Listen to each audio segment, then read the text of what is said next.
Hello everyone, I'm Kęstutis Navickas, the national French badminton coach from Lithuania. Please give a warm welcome to renowned sports performance consultant and mindset coach Allistair McCaw, who makes his second appearance at the BWF World Coaching Conference. He will be talking about the 4 key areas every coach should be focusing on right now. I must be honest, I'm following him on social media and I'm every day inspired by his quotes.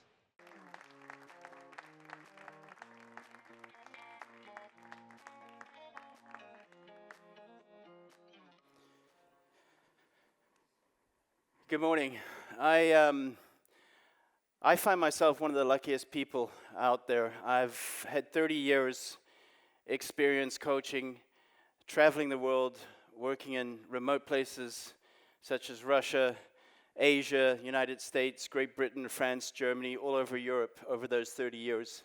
I've also had the opportunity to work with over 50 Olympians, some of those gold medalists, 14 Grand Slam champions, PGA winners, and a whole host of teams, including Champion League winners as well.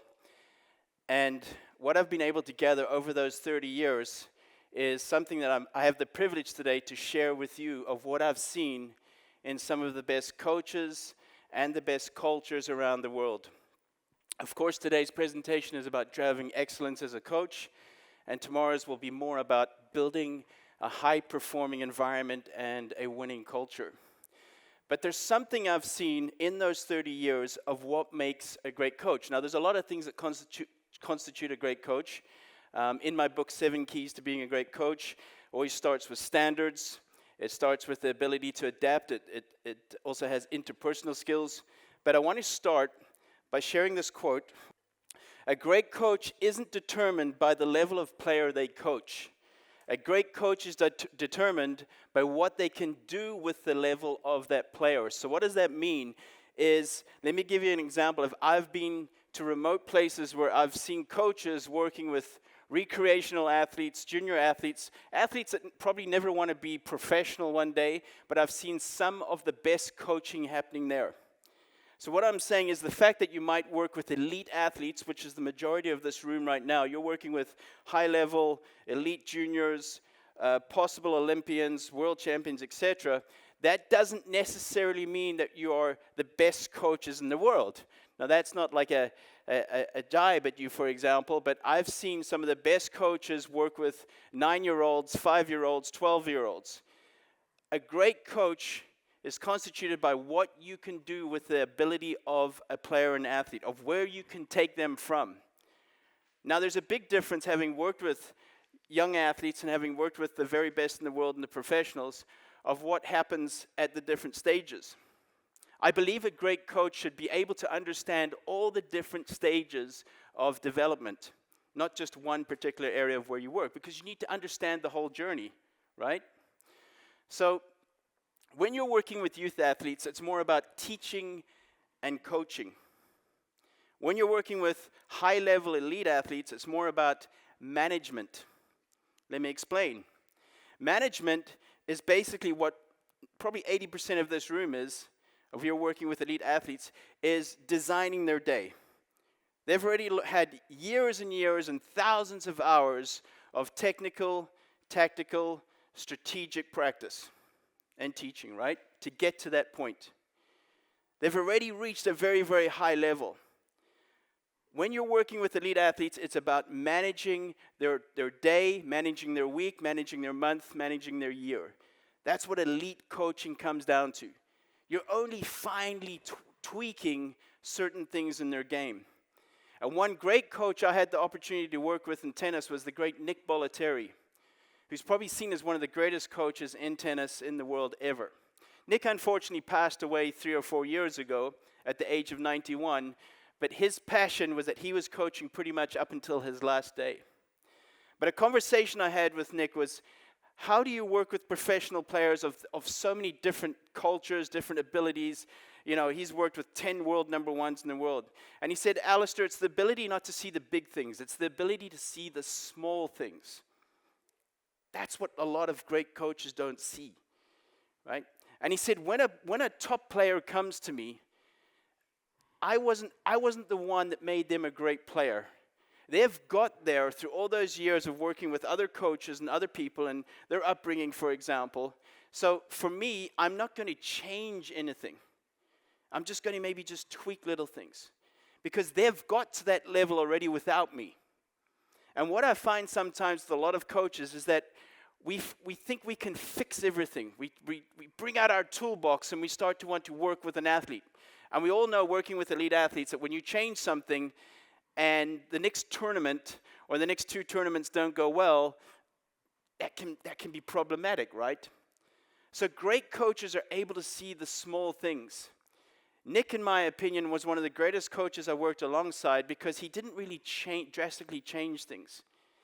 He focused on the athlete's strengths instead of their weaknesses. And of course, we have to improve our weaknesses to become better. But sometimes what I've discovered over all the years is that we focus too much sometimes on weaknesses. And when that happens, what we actually do is take away their confidence. Just 2 weeks ago, I worked with the number 1 tennis player in China, Bu Chongkete. Now, Bu's already reached the top 100 in the world, and he's going to progress so much further. In fact, he beat Tsitsipas, Stefanos Tsitsipas 2 weeks ago as well. And Bu was one of those is one of those athletes that you can't go in and start making drastic changes because he's already had this development happening there, for example. So understanding the athletes in front of you, understanding their culture, understanding their upbringing, understanding their development are very, very key aspects of a coach. If you can take them that 1% further, then you've done a great job. Being a coach who thinks he can change everything in a player, that can lead to disastrous results. But what we're going to be focusing on this morning is we're going to be focusing on the 4 things that I believe are important for a coach today to focus on. And the first one is the generational codes. Now, I was having a conversation yesterday with somebody and I said, you know, if I had to coach today the way I was coached when I was a junior, I wouldn't have a job. So 30, 40 years ago, there was more of an autocratic type of leadership, a do as I say, a compliance kind of coaching relationship. As we're today, especially in the Western world, that doesn't work anymore. We have to have a more of a relationship with the athlete. We have to have a relationship with our colleagues instead of there being a hierarchy kind of system, for example. And I believe also in all parts of the world, and as I mentioned, I've worked in Asia, I've worked in Russia, I worked with 2 world number 1 tennis players who come from Russia. I got to understand how that coaching style worked. Is a kind of a do as I say. But today, that's changed. And we need to understand the generations we're working with. Right now in the workplace, we have 5 different generations. I'm not going to go through them, but we have 5 different generations, ranging from 16, 18-year-olds all the way up to 75, sometimes even 80-year-olds are still working, which I hope one day I'm able to still, like the great Nick Bollettieri, one of my mentors, was still working up until he was 80, 85. But understanding the generations that you work with, understanding the players you work with. Now, most of you will be working with players that are maybe around or under 30 years old, correct? Probably 80%, because elite athletes are between that age of, let's call it 19 and 32, 33. That's just a give or take, right? We see in some sports it's younger. We see in some sports, even like triathlon, where some of the elite athletes are winning the Ironman at 37, 38, for example. So we see that difference there. So what we have, we're working with Gen Z, or Gen Z, as they say here in Europe.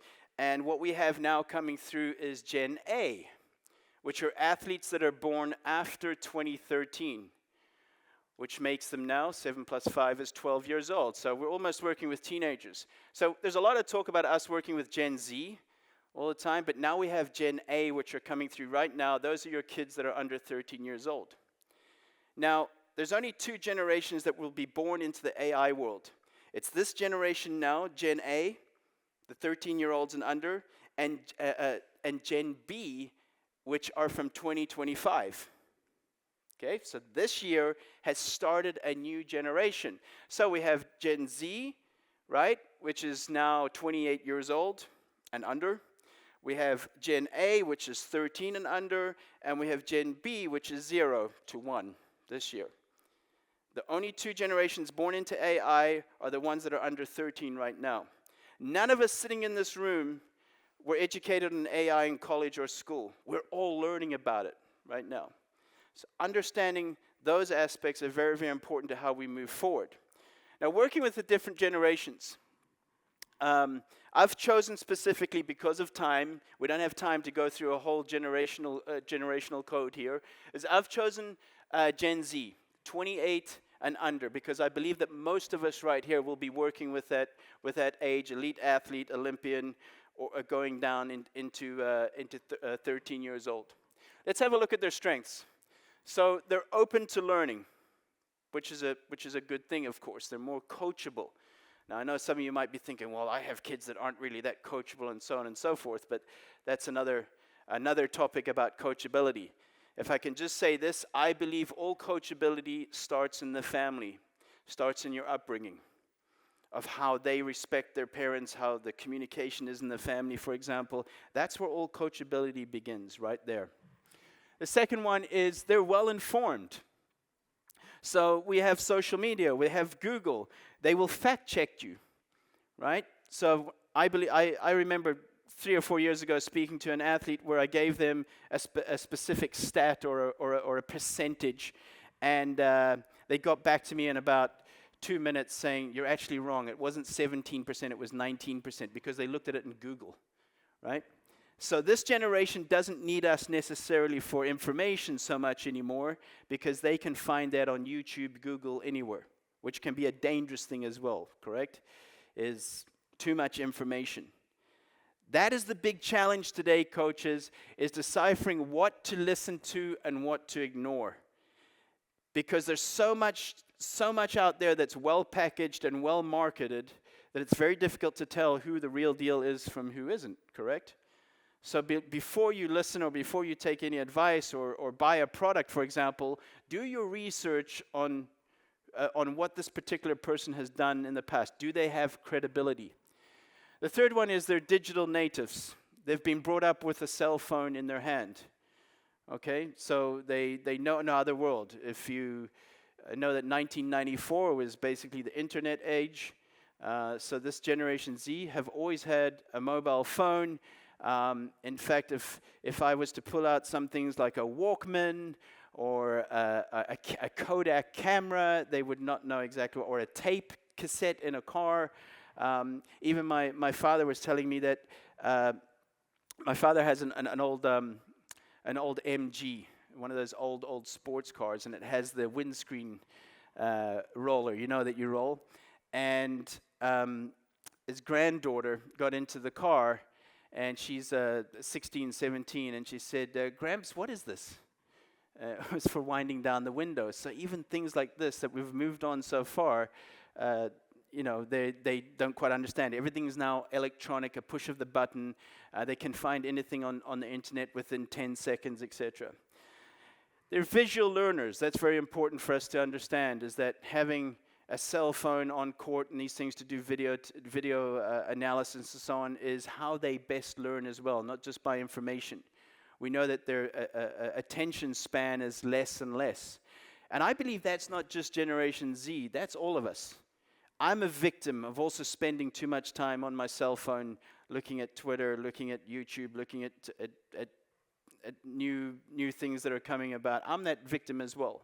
When you get your screen report on a Sunday and you see, oh my gosh, I've spent 4 hours a day on the phone. So understand that they're visual learners as well. And then they're socially conscious. What does that mean? Is that they're very aware and they're not as confident, this generation, as the generations before, to speak openly. I was just in the elevator yesterday, and five young ladies walked into the elevator, and all 5 were looking at their phone, and nobody had a conversation. They were all together, and they all walked out, one after the other, just looking at their phones. So there's less and less time actually speaking face to face. So coaches, what's my point here is don't think that this generation is disrespectful. It's not their intention to be disrespectful because they're always in their phone, for example. This is the way that they've been brought up, is when they socialize with friends, they're basically socializing on their phone at the same time. There's 25 windows open when they're speaking to you.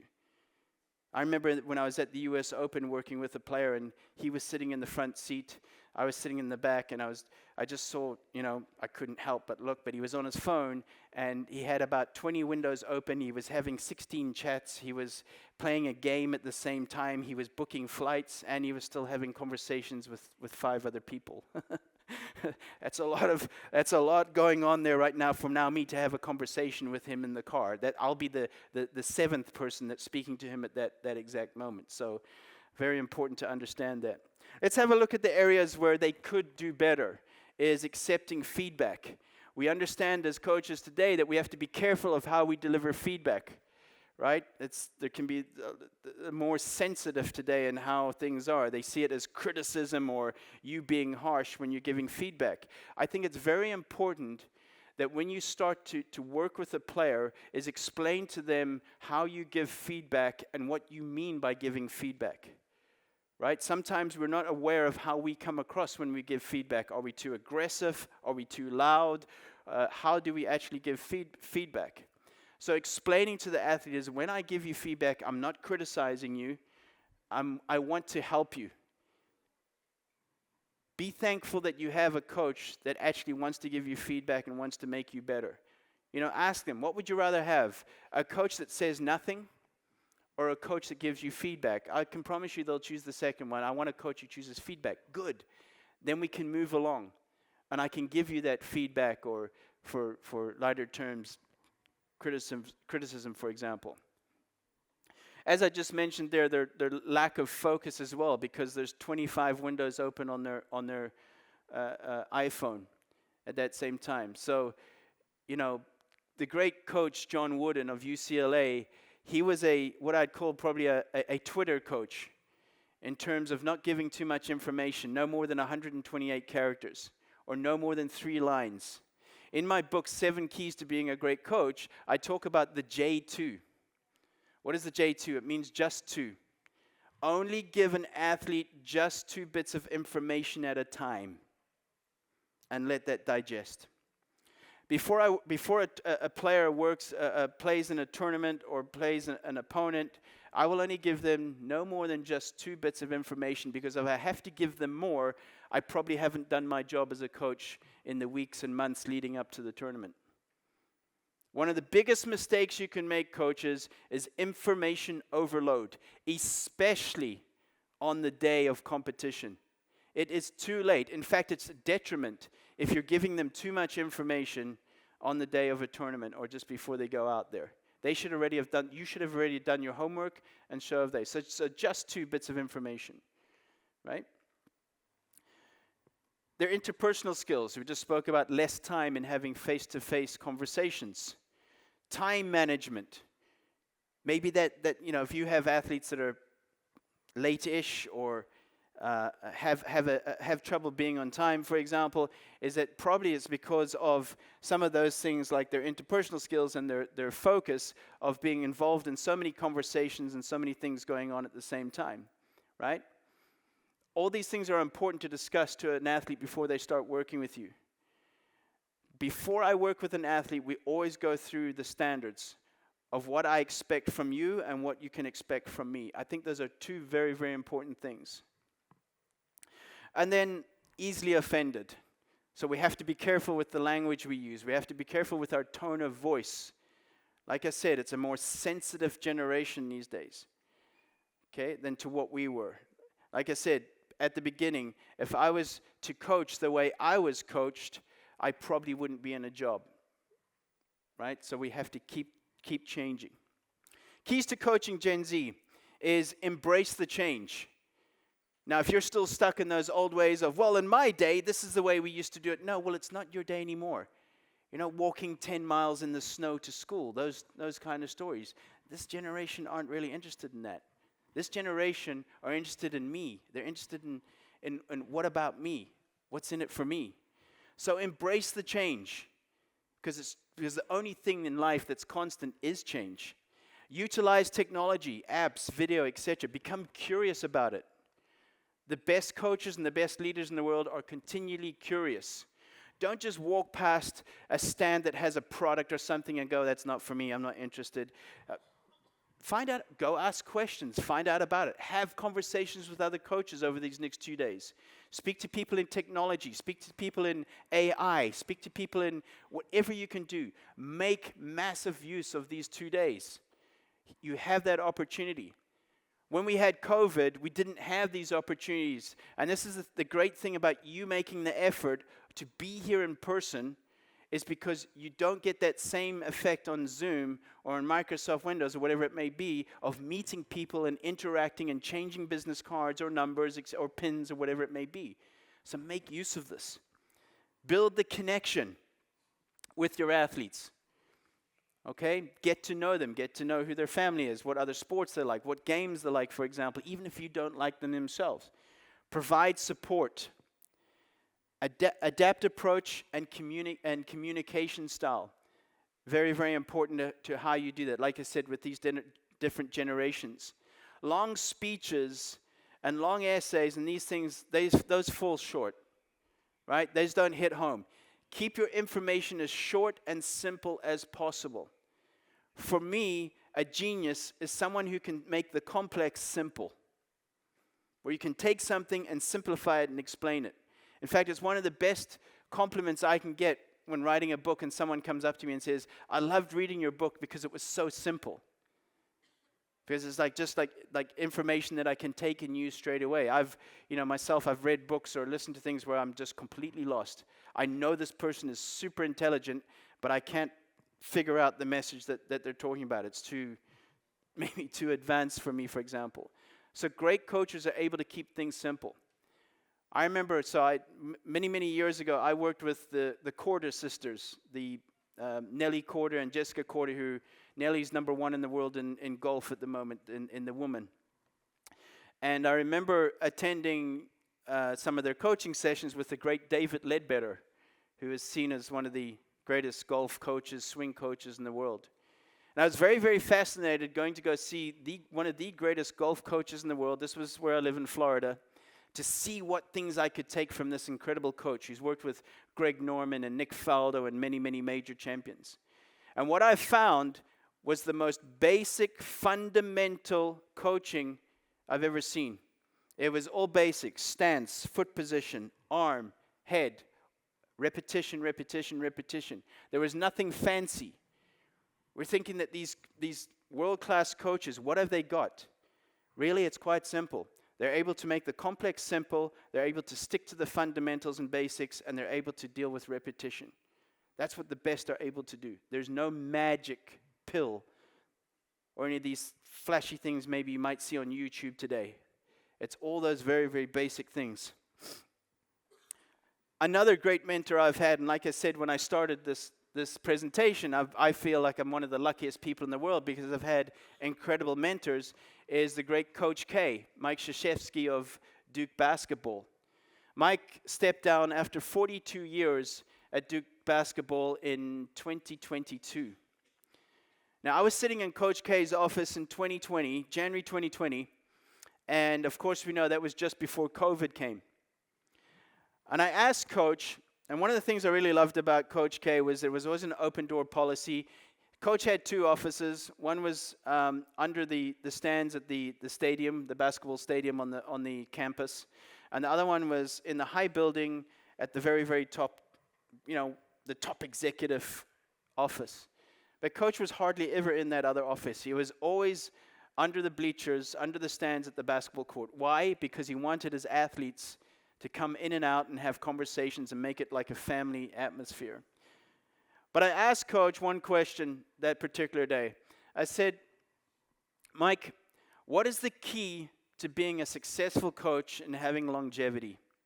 You've been doing this for 42 seasons. You've been successful. You've won NCAA championships. What is it that makes a successful, great coach? And he paused, as he usually does, and he said, Allistair, it's not just the key in coaching, it's the key to life, and it's the ability to adapt. It's the ability to adapt to people, places, and programs. Let me explain. Places, environments, things are continually changing.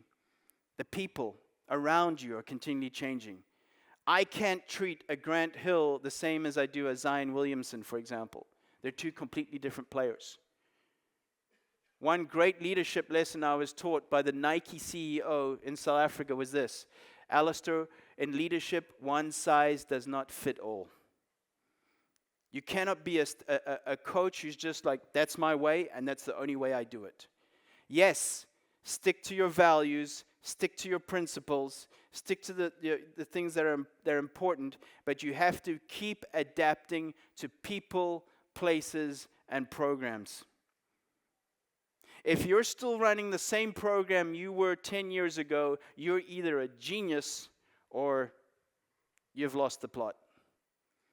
You have to be continually learning, continually adapting, continually evolving, continually changing.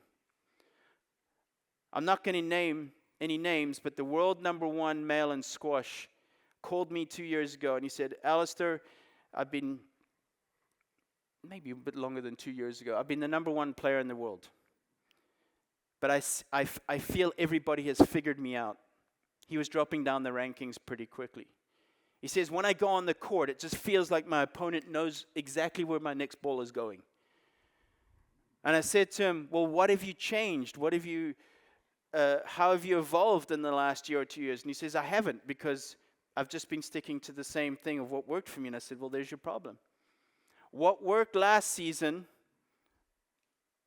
won't work this season, because your opponents have figured you out. We're in an age of technology and YouTube where everybody can watch your matches live and scout you within 1 hour. You don't have to be live to go see somebody play anymore. And this is something that Coach K said to me is, I might have a winning team this season, but I can't copy and paste the program and say, we're going to do that next season because it was a winning program. No. They figured you out. We have to change. We have to keep adapting. And in his office, I'll never forget it, in his office was this massive gray file cabinet. If you've ever seen the movie Bruce Almighty, there's that gray cabinet that comes out, right? Some of you might remember that movie with Jim Carrey. It's like a massive, long, gray file cabinet. And that's what it pretty much reminded me. He said there's 42 seasons of every practice session that we have done here at Duke University. And not one season is the same, even if we were the champions and we cleaned up the season last year. So always keep adapting. Our second one is AI, and we spoke a little bit briefly on AI, and I know that you're going to have Stefan speaking a little bit later more on AI. And I just have to put it out there, I'm not an expert in AI. I'm like you. I'm learning. Like I said, in school, we didn't have AI as a curriculum. That's going to start now. Any of you have kids who are maybe 12, 13 up, you're going to start hearing about AI coming into schools and then being educated in it. But we're all in the same boat together. We're learning, right? So AI is something I encourage you, coaches, do not ignore or think that's just for the corporate world or that's not for me. Listen, AI has been already going on for 15, 20 years. You know when you're writing a sentence on your iPhone and it finishes for you? That's AI, right? AI is the guesswork of, I can tell what you're going to say in this sentence. And it finishes it for you, you. There's a good chance that 90% it's going to be how are you, right? That's AI working. So we've already had AI in our world. It's just come more to attention now. Any of you who are old enough, when the internet age came along and emails, and you're like, I don't need an email. What do I need an email for? I've got fax and I've got whatever else was back in the day. Well, we all needed an email, right? So what I'm saying to you is that AI is something we all need to embrace and learn and be curious about. Buy a book on it. Buy something very simple. Read about it. Coaches, yesterday I was at Paris Saint-Germain. I speak sometimes at Paris Saint-Germain. And I was speaking to the guys about this as well. And AI is something that is coming strongly into sports and analytics and analysis and stats and data, etc. It's been going on for years, but it's something that's going to be, every single one of us is going to have to use, even at a development level, all the way up to elite. So how today's coach can use AI is embrace it, right? Don't have, like I said, that mentality of, well, that's not for me, that's not really important. What will I need that in coaching? Or maybe you have that opinion of, well, the I is always the best coach, which I tend to agree, is what you see on the court. Learn the what, the why, and the how. What is AI? Why do I need AI? And how do I use AI? Not just in your coaching, but in your everyday life. Embrace it. Be curious, not judgmental, as Ted Lasso said. If any of you know the series of the American football coach who goes over to the United Kingdom, to England, to coach soccer, right? And of course, he comes under massive criticism because what does he know about soccer, right? And then in one of the great scenes in one of the series, he says, be curious, not judgmental about people and about things, okay? The older we get, we start to become more skeptical about things. And in a way, that's okay to question things. But I encourage you is to stay curious, stay open-minded. You don't have to agree with everything. Not everybody will agree with you, right? But be curious, not judgmental. Learn and share with your team. So if you're working in an academy or a federation or a club, which should be 90% of you, is open up conversations at meetings about AI. Hey, what have you guys picked up on AI this week? Is there anything new you've seen in the sports world? Anything that we could use? Be curious about it. Have conversations. Don't just keep it to yourself. If you're having weekly meetings or monthly meetings, whatever it may be, start to have conversations about AI in sport, AI in coaching. Read up about it, Google it, find out as much as you can. See how other sports and industries are using it, right? So see how tennis are using it, see how baseball are using it, see how squash are using it, see how these other sports are starting to utilize AI. Don't be reactive, be proactive in this process. This is one particular area out of the four that we're looking at this morning that I believe that we all should be investing more time in it. Okay? AI will not replace jobs. AI will replace people who don't understand it.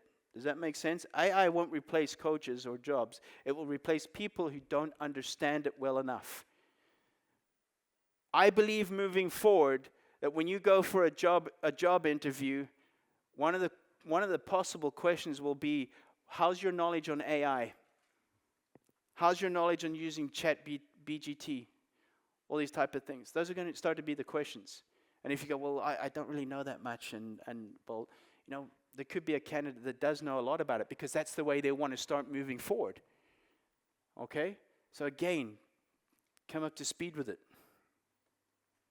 I believe the number one tool in coaching and leadership will always be the human factor. It's about the connection you have with people. So AI won't replace coaching.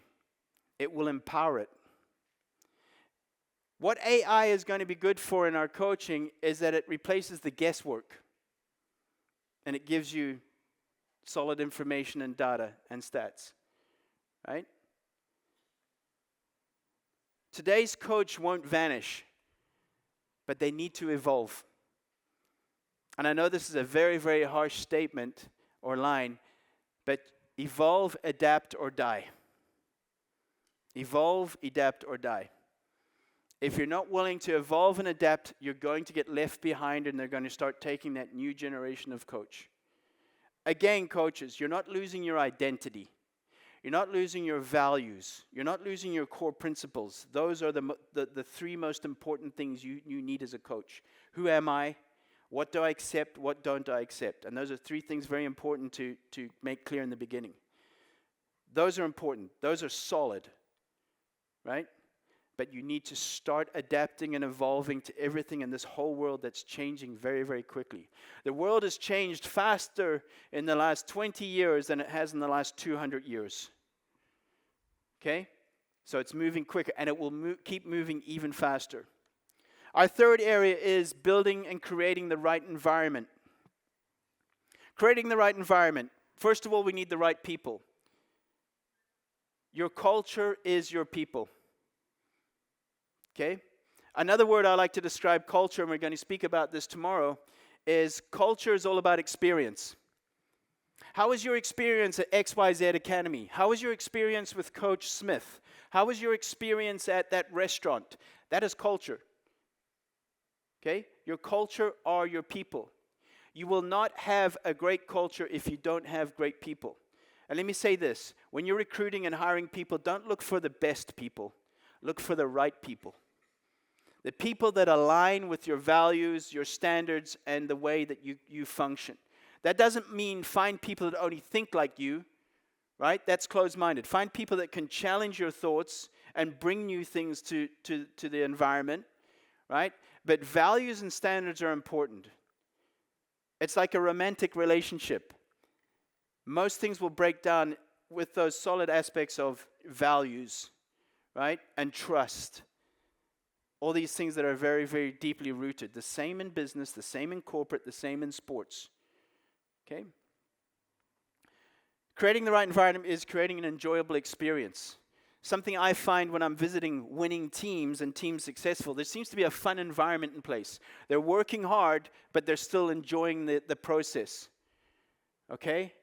It's not like a slog to go to practice every day or to go to your work environment.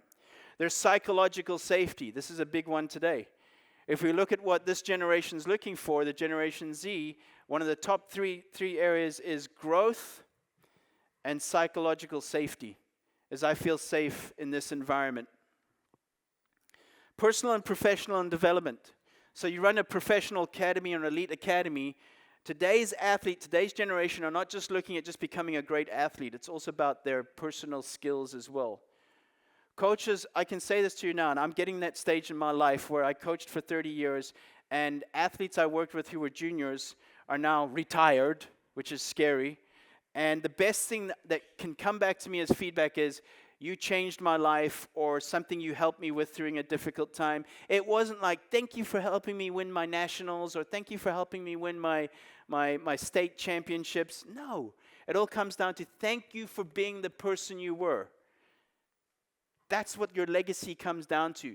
People won't forget scores. People won't forget people won't remember scores. People won't remember your drills. People won't remember the practice sessions.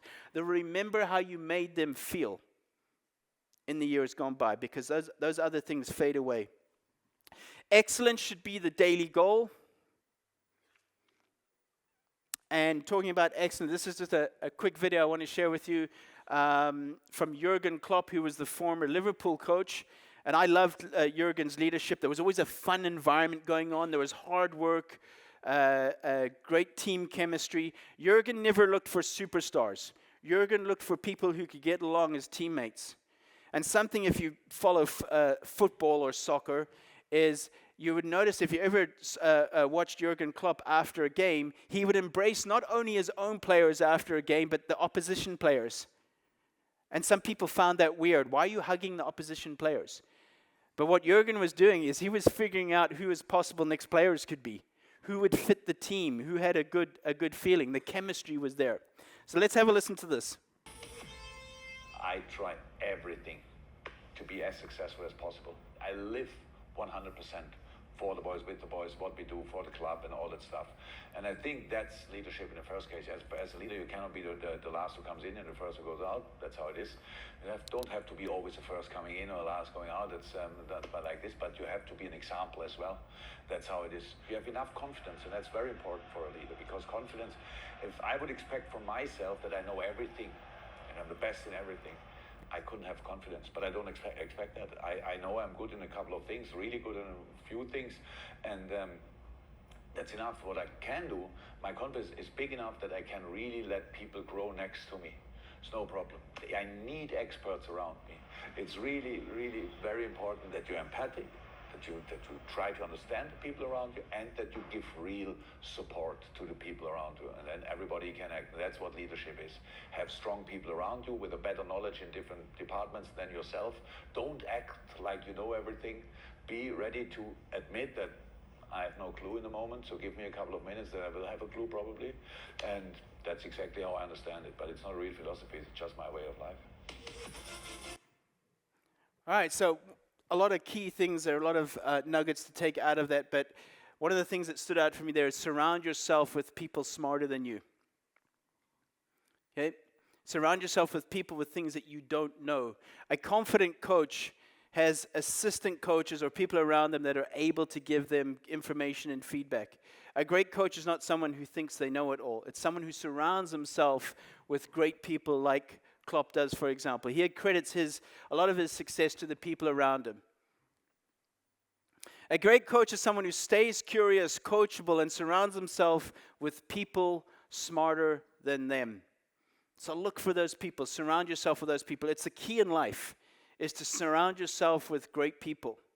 I believe two of the most important decisions you can make in life, and this is a message I give to young people, especially in schools, is the people you surround yourself with and the environment that you're in. Those are two of the most important decisions you can make, especially when you're younger. So let's look at the last one, EQ, emotional intelligence. This one never gets old. So what is emotional intelligence? It's the ability to understand, use, and manage one's own emotions as well as the emotions of others. So in short, it's the ability to understand yourself and understand others better.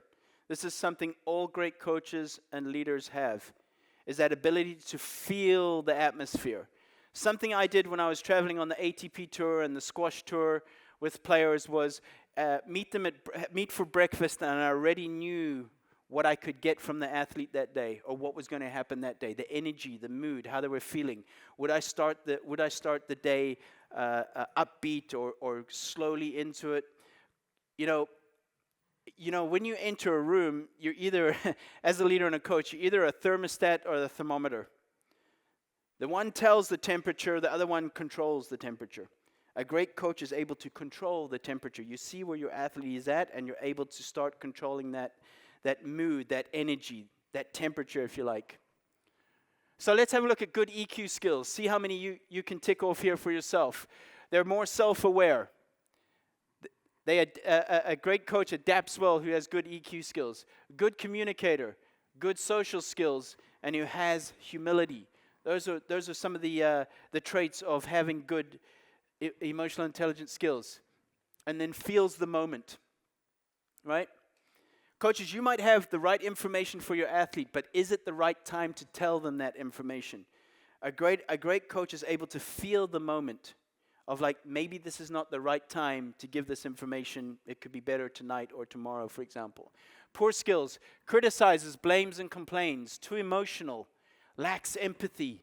Poor social skills, ego-driven. It's all about them. My athletes. No we, but me. And then they're moody.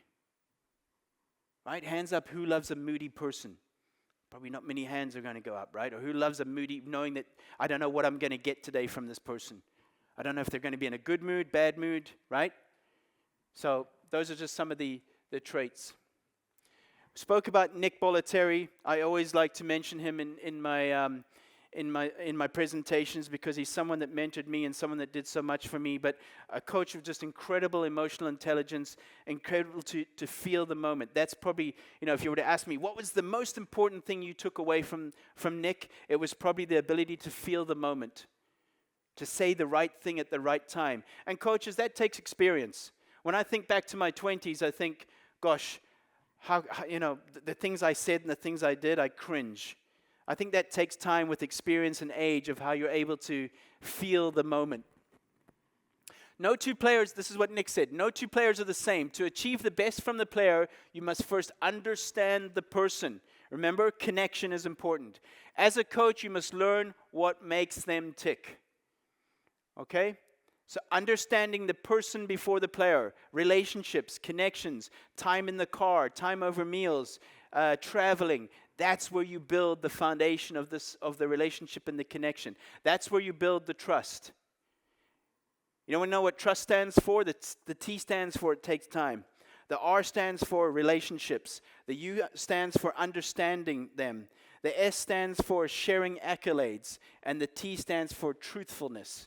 That's how you build trust. 2 athletes I worked with talking about adapting. One was Ramy Ashour on the left there, #1 squash player in the world, Egyptian magician.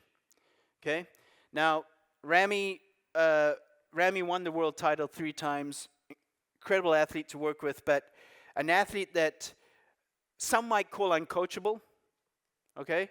But genius. Knew what to do on the court, trained his way, didn't really want to talk about squash once he got off the court. You'd go for a meal, we'd be talking about cars, all these other things, but squash.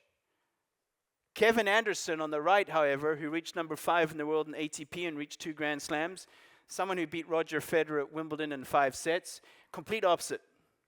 Loved to talk about stats, percentages, wanted to talk tennis at dinner, wanted to talk tennis at breakfast, tennis in the car on the way to the tournament. So I had to adapt my style to both athletes, right? If I just wanted to talk about sport all the time, I would have lost Ramy. So I had to change how I adapted. Our last video, and before we finish up, is from Pep Guardiola. It's a little grainy, but I'm sure you'll be able to hear it. And he talks about this exact same thing. ¿Qué vamos a comer? Y me dijo, mira, Pep, cuando decidas entrenar tienes que hacer clarísima una cosa. No intentes cambiar los jugadores. Los jugadores son como son. Me dijo, la clave de todo es saber tocar la tecla. Esa es la clave de todo. Me decía, yo tengo jugadores de voleibol que a uno le encanta que le hable de táctica. Y estamos 4 o 5 horas hablando de táctica y el bloqueo y por aquí, y le encanta. A otro, después de 2 minutos, no le hables más, porque no le interesa. Hay otros que le encantan que cuando estás ahí delante, estás con ellos y les dices, le hablas de él y le encanta que él hable delante del equipo, del grupo. En las cosas buenas o malas, porque se siente importante en el equipo, se siente. Y a otro, llévatelo a tu despacho si puede ser, y a solitas, y dile lo que le tengas que decir. Esa es la clave de todo, encontrarle lo que da. Y esa no está en ningún lado. Esa es que es intransferible, por eso es tan hermoso nuestro oficio. Que tienes que tomar decisiones de las que ayer sirvieron, hoy ya no sirven. Right, so talking about that exact same thing of being able to adapt to the athlete and understand what makes them tick.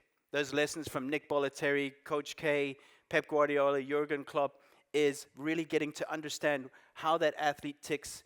What are they, a person that loves to talk about it all the time, or just on the court they're all business, off the court they're completely away from it? So, in summary, the 4 key areas every coach should be focusing on right now. Generational codes, understanding who you're working with. AI, of course, that's coming in super fast. The environment that you're building, make it a fun, enjoyable environment. Steve Kerr of the Golden State Warriors, one of his 4 values is joy. And he said if one of our values is going to be joy, there better be joy in the building. So, key thing. And then emotional intelligence, what we've just spoken about. Final thing, your players won't remember your drills. Your players won't remember your sessions. Your players won't remember your speeches. Your players will remember how you made them feel. Thank you.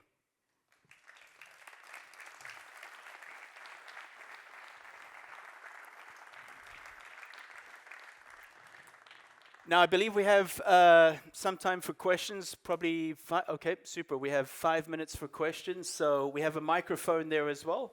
So shoot, if you have any hands up. I can't see from here, so. I saw one go up there.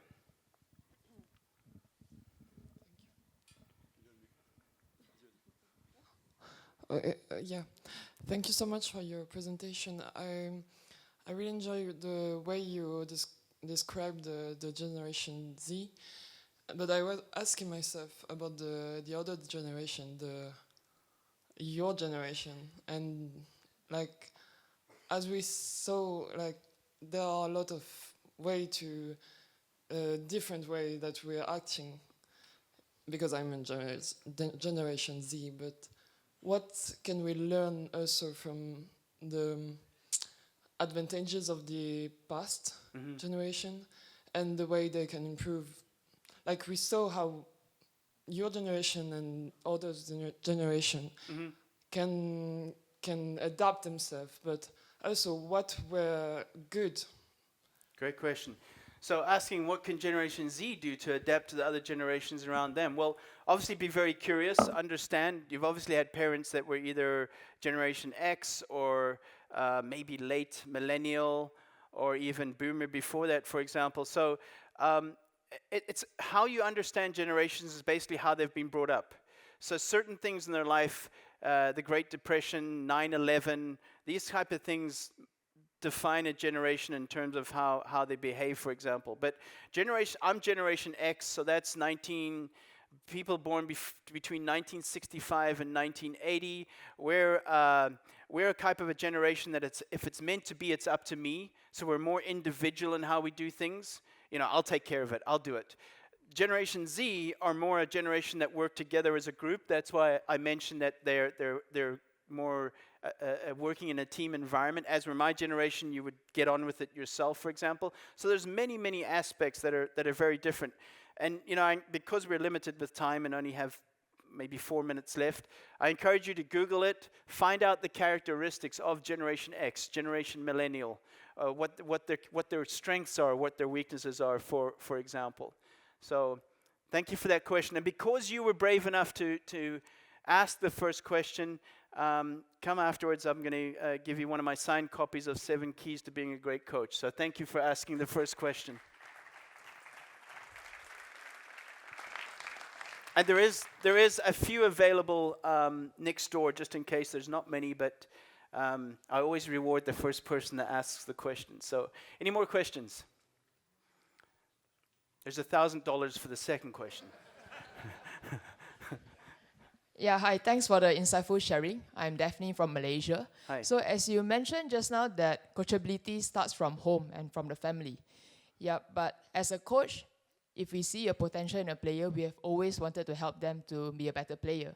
And from your experience, how long does this change will happen? And what do we need to do as a coach if we see that there's a potential in the players? Yep, thanks. Yep. I think what's very important, when you're working with youth, understand you're working with a family. You're working with parents, right? So developing the relationship with the parents is very important to understand what their beliefs are, what their values are, how the child is being brought up, for example. Because as a coach, sometimes we're coming in cold.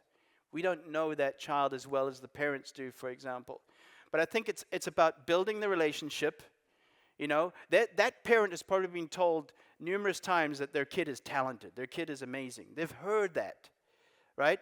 So it's about them finding a person they trust, which is a relationship, to build and develop that child moving forward. Does that make sense? Because you see the potential, right? And I believe everybody has potential no matter who you are, but it's about building the trust and the relationship in being able to develop that child forward. Does that answer the question? I hope. Otherwise, I'll be around afterwards. Feel free to ask. I think we have time for one more question. Yes. Yes, sir. I think you put your hand up. No? Hello, my name is Nikhil. Hi. Hello, sir. Sorry, my bad. Thank you for the nice presentation. Just maybe out of this presentation, I have a question. After writing your book, it is before the AI generation. After AI, do you think that do you need to edit something or add something on this book? Absolutely. Yep. Absolutely. let me put it this way. Any book I write, and I've written 9, a year or 2 years, there's things I would change in it. And any author who doesn't admit that means that they haven't grown or moved along. There's methods in my coaching book that, I would change. Doesn't mean they're wrong, but don't be afraid to keep changing your mind about things. What does that mean? You're learning. You're evolving. Because if you're not changing your mind on things, you're not evolving and growing. Now, that doesn't mean you're changing your mind every day about things, right? But over time, better methods, better warm-up methods, better recovery methods, better, you're evolving and growing. So yes, I would change things in my book that I wrote a year ago. So thank you so much, Thank you. everybody. Thank you.